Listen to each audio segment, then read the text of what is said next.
Olá! Nós vamos agora ter esse momento aqui, esse espaço, né, para comentar, para repercutir as perguntas que foram colocadas por vocês lá no chat durante a nossa aula 7. Aula 7 a gente está conversando sobre a graça divina nas sentenças eternas. Se você não assistiu essa aula ainda, o link vai estar aqui na descrição do vídeo. Você pode ir lá, assistir a aula completa. E aqui a gente vai pensar alguns pontos que foram levantados por vocês mesmo ali, tanto no chat no momento da aula, quanto no grupo. Se você também não faz parte do grupo, não sabe o que é isso, dá uma olhadinha na descrição do vídeo, vai ter o link para você ingressar no grupo, onde você pode se manifestar. A gente conversa, aumenta o nosso diálogo, né? Aprimora ali o nosso contato para poder ter um aproveitamento melhor do conteúdo que é trabalhado nas aulas. Então nós temos algumas perguntas aqui e nós vamos conversar a respeito dessas aulas, respondendo os pontos que foram levantados. A primeira pergunta, pastor, já vem do Rinaldo. Rinaldo Viana coloca o seguinte: a promessa crê no Senhor Jesus e será salvo tu e tua casa é individual e pessoal ou universal e realmente todos os que creem terão suas famílias salvas? Bom, salvação ela é individual, salvação é uma decisão pessoal. Eu não posso, por exemplo, batizar os meus filhos por minha vontade e determinar que eles são salvos. A promessa aí, existe duas dimensões. Eu já até ouvi uma interpretação desse texto, que a palavra de Paulo era profética e ele estava dizendo algo que ia acontecer no caso dessa casa.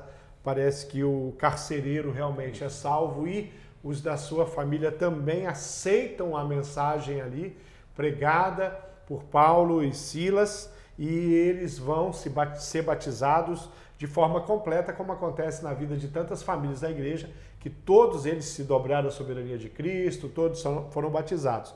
Mas aí existe uma ênfase: creia no Senhor Jesus e serão salvos. Você e os da sua casa, você pode entender. Todos aqueles na sua casa, na sua família que crê, vai ser salvo. E aí eu dou uma palavra de incentivo para você no seguinte sentido. É raro, difícil, eu não conheço uma família em que uma pessoa foi salva e outras pessoas não se salvaram também. É muito raro. E se você encontrar alguém, por exemplo, que fala assim, eu me converti, mas eu sou o único convertido da minha família. Duas coisas que eu quero que você observe. Qual é o tempo que ela se converteu? Provavelmente esse tempo é breve. Segunda, se já faz um tempo e não veio pessoas com ela, dá uma observada no tipo de cristianismo, de testemunho que essa pessoa dá, porque o evangelho por si só é forte demais para que as pessoas não observem e se dobrem à mensagem do evangelho. Então, é muito comum uma pessoa naquela família, a primeira pessoa, e aí vem 2, vem 3, vem 4, vem 5, e muitas pessoas vão ser salvas naquela casa. Verdade. O texto então está lá em Atos 16:31, né? E a ideia é que a necessidade é que a pessoa que vai se converter creia, né? Você tem a expressão ali, vocês e o da sua casa, ligado à ideia tanto do serão salvos, quanto à ideia do crer. Então, para ser salvo, precisa crer, né, pastor? Bem colocado ali pelo pastor. A próxima pergunta é do Carlos Felipe Marques, né? Ele coloca: após o fim dos tempos, julgamentos, etc., é possível ter a vida eterna no céu, nessa vida eterna do céu, pecar ou fazer alguma coisa e ser sentenciado ao inferno como Satanás no princípio?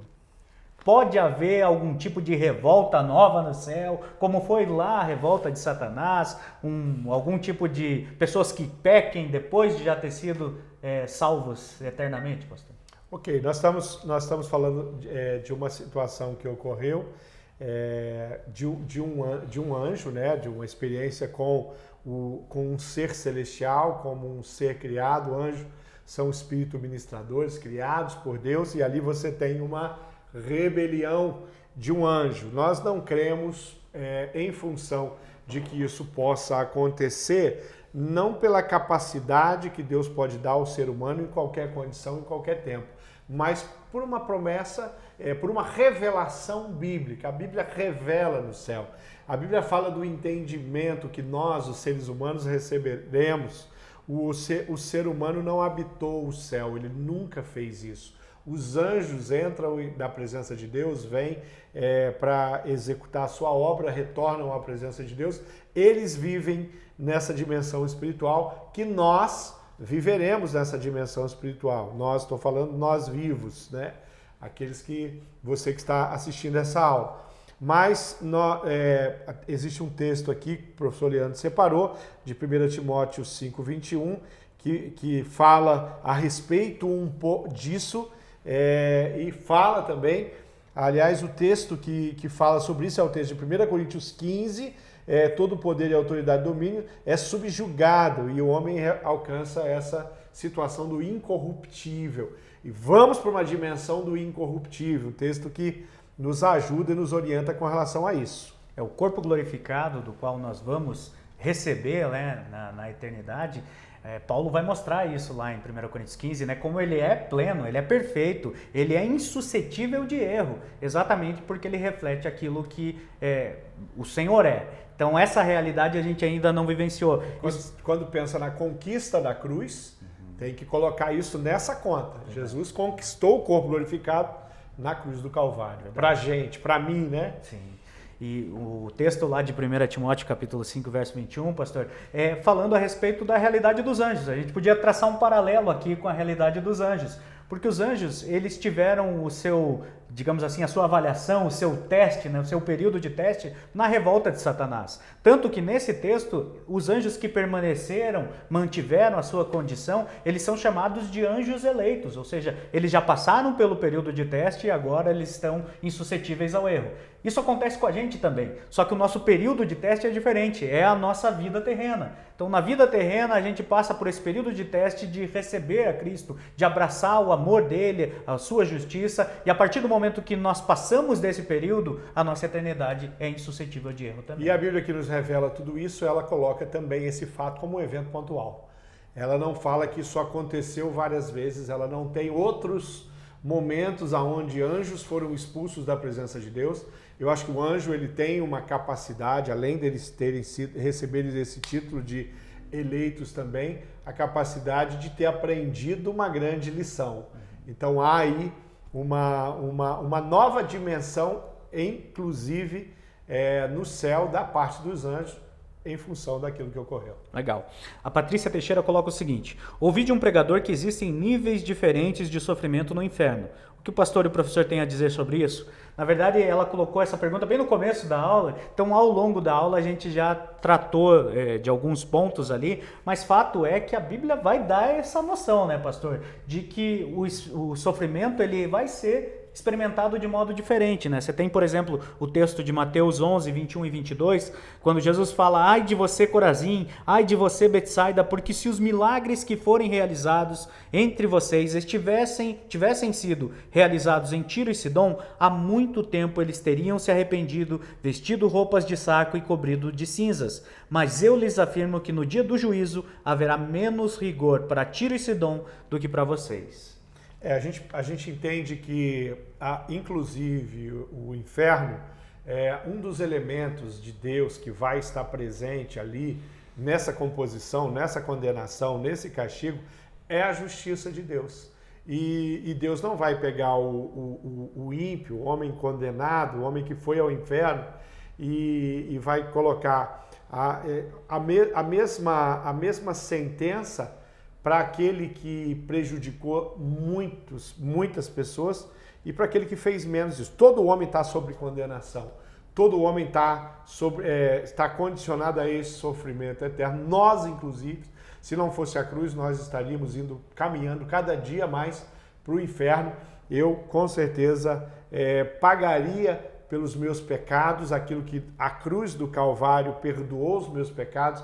A minha fé, o meu arrependimento me deu a condição da salvação, mudou a minha condição eterna. Então, aquelas pessoas que não aceitarem essa proposta do Pai, essa proposta de Deus, o sacrifício do Filho, o sacrifício de Cristo, e não confessarem Jesus como Senhor, continuam. Eles não são condenados, eles continuam no estado de condenação. O Senhor, na cruz, ele não condenou ninguém, o homem já estava condenado. Ele dá a oportunidade do homem sair da condição de condenação. Mas eu acredito sim que no inferno vai haver uma diferenciação dos sofrimentos em função daquilo que foi cometido. Alguns entendem que é uma questão objetiva, ou seja, o castigo ali é maior. Outros entendem que é uma questão subjetiva, ou seja, aquelas pessoas que tiveram contato com a fé e vão ficar corroendo esse sofrimento, né, subjetivamente. Tive tão perto e perdi essa oportunidade. Fato é que a Bíblia deixa claro que o sofrimento não é igual para todo mundo. Algumas pessoas vão sofrer mais exatamente porque estão recebendo a consequência dos seus atos, né, das suas ações. A Patrícia coloca ainda, pastor, uma outra dúvida. Também gostaria de saber quais são os pecados de morte. Não seriam todos? Ela está fazendo referência aqui ao texto lá de 1 João capítulo 5, verso 16, que diz: se alguém vir seu irmão cometer pecado que não leva à morte, ore e Deus lhe dará a vida. Refiro-me àqueles cujo pecado não leva à morte. Há pecado que leva à morte. Não estou dizendo que se devorar por esse, toda injustiça é pecado, mas há pecado que não leva à morte. Com certeza, o pecado, ele por si só já é condenável, né?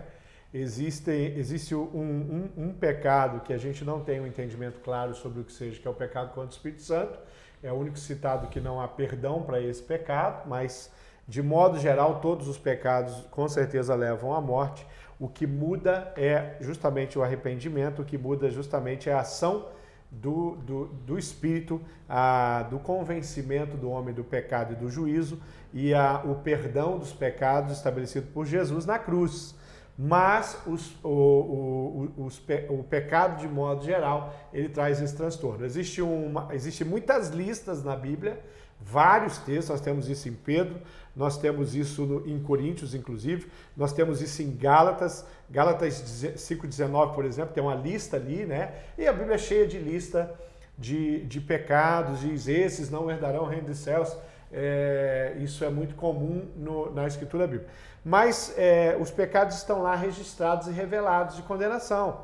Inclusive, a Bíblia fala que os tímidos não herdarão o reino do céu. Se é uma pessoa tímida, então a Bíblia está te condenando, você está enrolado.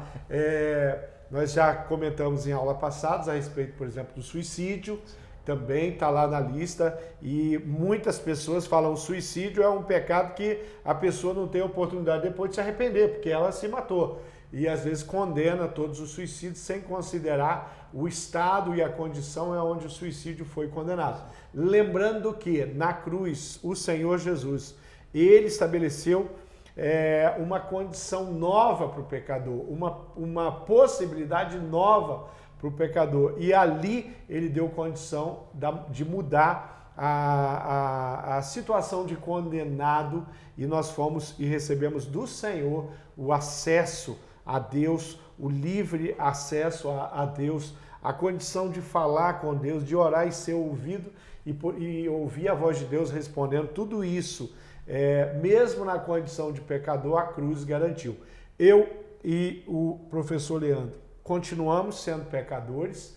A questão é que nós não coabitamos no pecado, nós não cedemos ao pecado, nós lutamos contra o pecado, as nossas vaidades, sempre que percebidas, nós a reconhecemos, confessamos, porque nós somos cristãos. Nós tivemos a nossa mente transformada por Cristo. Estamos alcançando cada vez mais essa mente de Cristo que Paulo fala. Isso muda a nossa condição.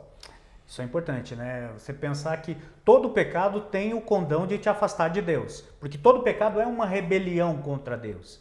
Mas o que João está falando aqui é algo mais profundo, né? Esse sentido de pecado que leva à morte, como o pastor bem colocou, é um pecado repetitivo, é o viver no pecado, alguns entendem, de forma a não arrepender-se, não se arrepender, então é uma opção voluntária de viver no pecado, ou outros vão dizer que é o que João está tratando na carta, que é a ideia da apostasia, uma rejeição deliberada do sacrifício de Cristo, do ministério de Cristo. Então, essa vida para rejeitar-se, essa rejeição deliberada, consciente ali de tudo isso, poderia se encaixar.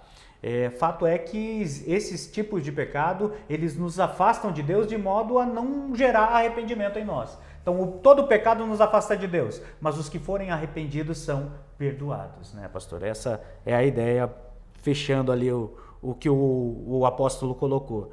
O Carlos coloca, pastor, se Deus é onipresente e está em todos os lugares, isso não inclui o inferno? Sim, a gente não pode pensar em Deus como um objeto, né?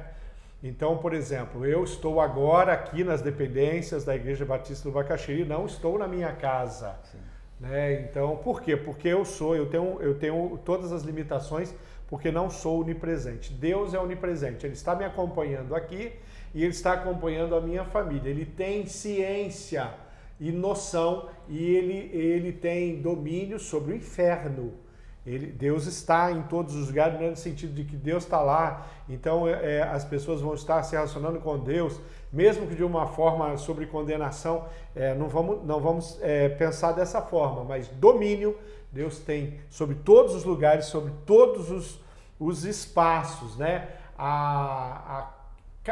O inferno, o sofrimento do inferno, a falta de possibilidade de se relacionar com Deus. O homem perdeu a capacidade de se relacionar com Deus. No inferno ele pode clamar, não será mais ouvido. O tempo de oportunidade acabou. Deus pode ouvir o que o condenado do inferno? Ele pode todas as coisas. Deus pode todas as coisas. Na aula até a gente conversa um pouquinho sobre isso, né? Sobre esse ponto de que a autoridade de Deus é sobre o inferno também. Então o inferno, o destino final lá, o lago de fogo, é um juízo inclusive para Satanás. A Bíblia diz que Satanás, os seus anjos, anticristo, falso profeta, todos eles vão ser lançados no lago de fogo. Então é condenação para eles também. Eles também serão subjugados. Quem tem poder, autoridade sobre essa realidade é o Senhor, né? Uma expressão aqui do Carlos ainda, pastor. Deixa eu mudar aqui. Aí. O inferno e o abismo são a mesma coisa? Pois no livro de Apocalipse não diz que tem demônios presos lá e serão soltos apenas no tempo devido, ou no livro de Judas, posso estar confundindo, ele coloca aqui. Ele está fazendo referência, na verdade, a Judas, né, lá no verso 6, quando diz que os anjos que não conservaram suas posições de autoridade, mas abandonaram sua própria morada, ele os tem guardados sob trevas, presos com correntes eternas para o juízo do grande dia. Então, a gente já até tratou um pouco na aula a respeito disso, de você entender que esse aprisionamento não é um encarceramento como de uma penitenciária, por exemplo. O criminoso está preso, ele está guardado lá sobre o jugo da justiça. Não é isso. Eles tinham um corpo, uma imagem, uma liberdade, eles perderam tudo isso. Eles estão no estado de aprisionamento, eles foram reduzidos, eles perderam sua beleza, eles perderam a capacidade, eles perderam a intimidade com Deus, com o Criador, eles foram condenados a isso. Então, não necessariamente que eles estão amarrados, aprisionados, presos em algum lugar, esperando alguma coisa. Eles estão presos dentro deles mesmos, da condenação e da autocondenação que eles se submeteram. Essa figura é muito ilustrativa, né, para você compreender. Na verdade, é uma expressão especial, digamos assim, porque é uma ideia puxada, inclusive, da mitologia, né? A palavra ali é onde os deuses encerraram os titãs lá na mitologia grega. O autor de Judas ali puxa só a ideia para mostrar um exemplo, um símbolo de exatamente isso, que o inferno é um juízo também para os anjos caídos. Os anjos caídos, eles não reinam, fazem festa, maravilhoso, tudo super tranquilo para eles, não. É também juízo de Deus sobre eles. E eles ainda não estão no inferno. Isso, pois é. É bom lembrar disso. Ainda serão lançados lá, inaugurando o Lago de Fogo. O Luiz Neves, né, ele coloca, a gente conversou um pouquinho durante a aula sobre a questão da consciência, a necessidade da consciência, e ele coloca, existe uma faixa etária para esse juízo de Deus? Porque somente os maiores de 18 anos, ali a gente falou sobre as crianças, ele até dá uma risadinha depois. Na verdade, o texto, a conversa nossa foi que enquanto não há consciência para discernir o bem e o mal, essas pessoas são abarcadas pela misericórdia de Deus, né, pastor? Ele ainda coloca só os maiores de 18 anos. Né? Não quer nada. Eu gostei. É uma questão de maioridade penal quase aí, né? A gente tem uma linha de pensamento que mostra o ser humano, a criança, um grau de pureza, né? A criança tem isso. A criança, ela não vem contaminada, ela não chega, ela é obra de Deus, ela é criada no ventre, ela é cuidada, ela tem sonhos, ela recebe tudo isso de Deus já no ventre. O ser humano é amado demais por Deus e ela nasce nessa condição. Por isso que a morte de uma criança, as crianças todas que foram abortadas, todas existem. Essas crianças não foram consumidas pelo aborto, essas crianças foram impedidas, tiraram dela a oportunidade de viver a vida terrena.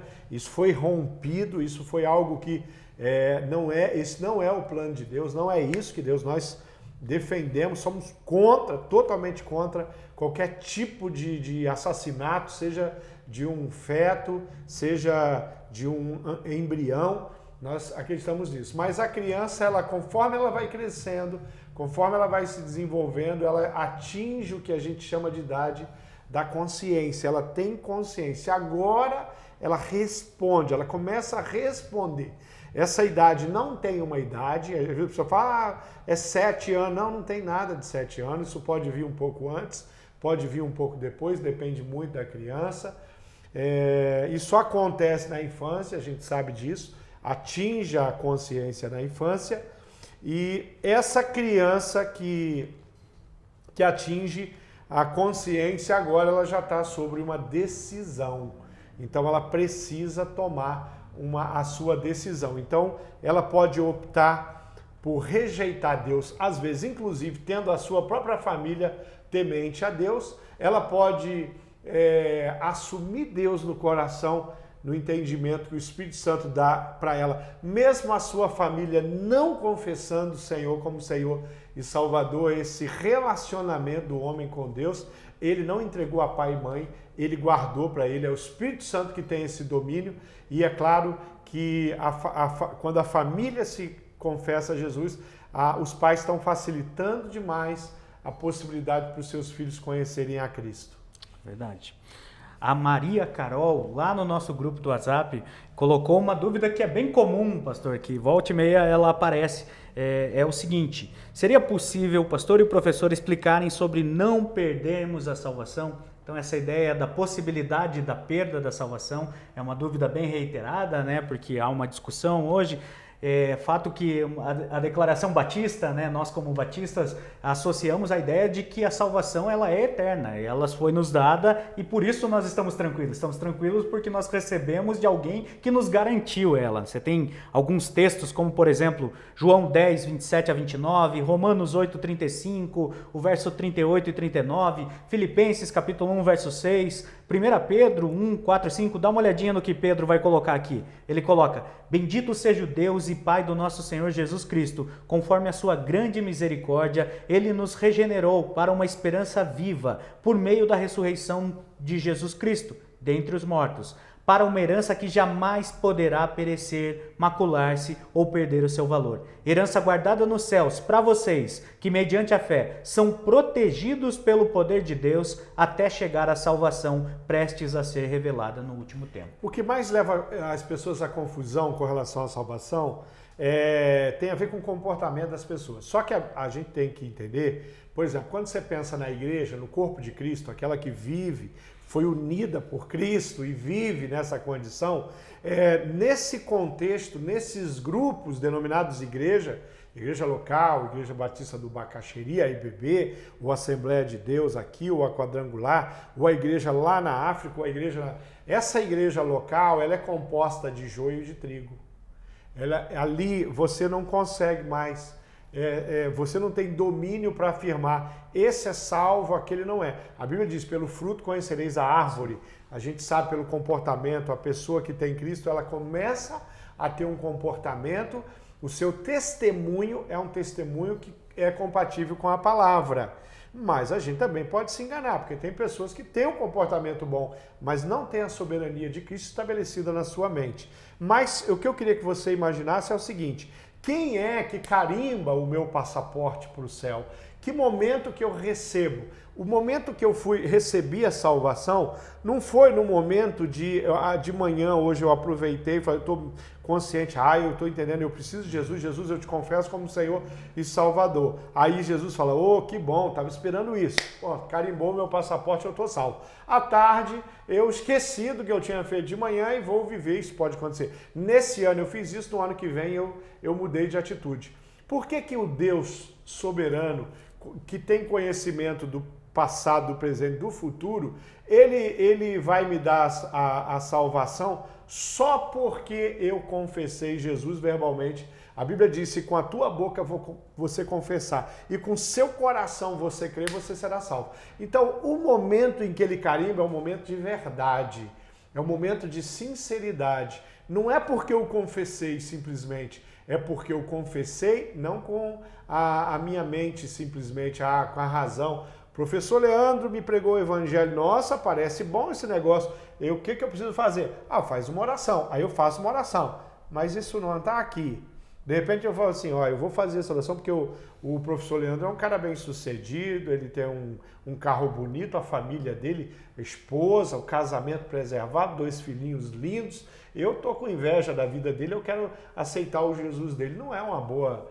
Eu não vou confessar Jesus por causa do Leandro. Eu vou confessar Jesus em função de Jesus. Eu entrego o meu coração não para o Leandro, mas para Jesus.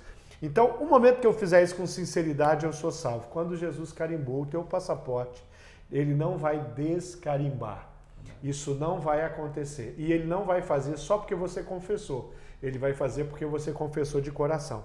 E eu posso cometer erros depois da salvação? Claro que eu posso. E quando eu cometo erros depois da salvação, eu sou constrangido. O ímpio peca e não tem constrangimento. O ímpio prejudica o outro e ele não se arrepende, ele não volta para reparar. O justo faz isso. E isso é indício de salvação. Quando eu realmente me importo em confessar os meus pecados, em me arrepender. Olha que besteira que eu fiz, olha, por que eu falei isso? Por que eu tratei a minha esposa desse jeito? E eu volto para reparar o meu erro, porque a justiça de Deus em mim, e isso faz de mim um justo. Então, um justo, ele pode se afastar do corpo, e ele passa um tempo lá e ele retoma, porque ele sabe que o lugar dele não é lá fora, longe do corpo de Cristo, vivendo de forma isolada, e ele volta para o corpo. Verdade. Não existe primeiro aquele escreve no livro da vida, apaga de novo, escreve e apaga. Não é um livro rasurado, não. Ele escreveu, está definitivo lá. E uma coisa bem interessante, o pastor está colocando, né, sobre essa experiência real, vívida, de quem recebe a Cristo, isso vai se perpetuar. E só quem pode avaliar a experiência, o encontro com Jesus, é você próprio. Sou eu, posso avaliar o meu próprio encontro com Cristo. É por isso que no texto da ceia, lá em 1 Coríntios 11, Paulo vai falar, examine-se, pois, o homem a si mesmo. Então dá uma olhadinha nos teus frutos, dá uma olhada na forma com que você vivencia isso. Será que nas atitudes que você tem ali na tua vida prática, o Espírito Santo comunica com o teu espírito que precisa algo ser movido, algo ser transformado? Isso é evidência para você de que o teu encontro foi verdadeiro. É por isso que a gente tem a segurança da salvação, porque o Espírito Santo é quem trabalha em nós isso. A Marlene, pastor, coloca o seguinte... Ela conta ali de uma experiência que ela teve numa determinada igreja, onde ela está tentando conversar com uma determinada pessoa sobre a realidade do céu, e a grande dificuldade dessa pessoa é que ele não compreende que, de fato, as pessoas após morrerem continuam tendo atividade cerebral. Ele acha que vai entrar num sono e só no final é que essa pessoa aparece, ressurge, né, para o juízo de Deus. Existem alguns textos que mostram diferente, né, pastor? Existem alguns textos que dão uma indicação diferente. Lucas 16, ali, o texto do rico e de Lázaro, né? Você tem Lucas 23, 43, naquele momento de Jesus na cruz. Você tem Atos 7, 59, 2 Coríntios 5, 8, Paulo falando da expectativa dele logo partir e estar com Cristo. Você tem Filipenses 1, 23. Mas, na verdade, todos esses textos mostram pra gente a realidade de que, a partir do momento que nós morremos, deixamos de viver, nós passamos já a estar com o Senhor, automaticamente. Né? Com certeza. E infelizmente, essa igreja não tem só esse tema controverso, existem outros temas que são controversos. Respeitamos demais as religiões, as pessoas, a fé, mas jamais deixaremos de pregar aquilo que a palavra de Deus diz. Nós não acreditamos em aniquilamento da alma, nós não acreditamos que as pessoas deixam de existir, nós acreditamos na condenação eterna e acreditamos no lugar que Deus preparou, Jesus preparou. Ele mesmo, João 14, ele vai dar essa ênfase, morada de Deus, lugar onde nós vamos viver eternamente na presença de Deus, é a Nova Jerusalém, uma cidade santa construída para vivermos com Deus, com um corpo glorificado. Tanto eu como o professor Leandro cremos que teremos um corpo com identidade, características e nos reconheceremos, né? A gente, lá nas primeiras aulas, nós falamos, inclusive, que será que idade vai ter? Um bebê vai ser bebê? Sim. Uma pessoa muito idosa vai ser muito idoso? Nós acreditamos que não, acreditamos que nós vamos ter uma forma, sim, um corpo identificável. Lá eu verei Abraão, saberei que ele é Abraão. Lá eu verei Paulo, saberei que ele é Paulo. Lá eu encontrarei os meus amigos e familiares que já partiram para a presença de Deus. Mas nós não cremos no aniquilamento da alma e nós não cremos que pessoas condenadas vão deixar de existir. Isso não existe. O homem não foi criado por Deus para deixar de existir. O homem foi criado para viver eternamente e a palavra e o cumprimento disso a gente sabe que a Bíblia garante.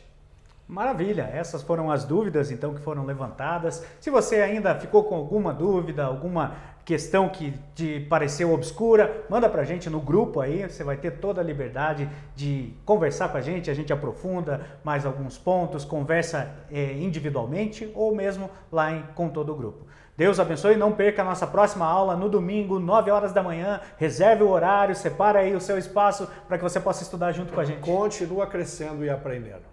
Deus abençoe e até a próxima aula.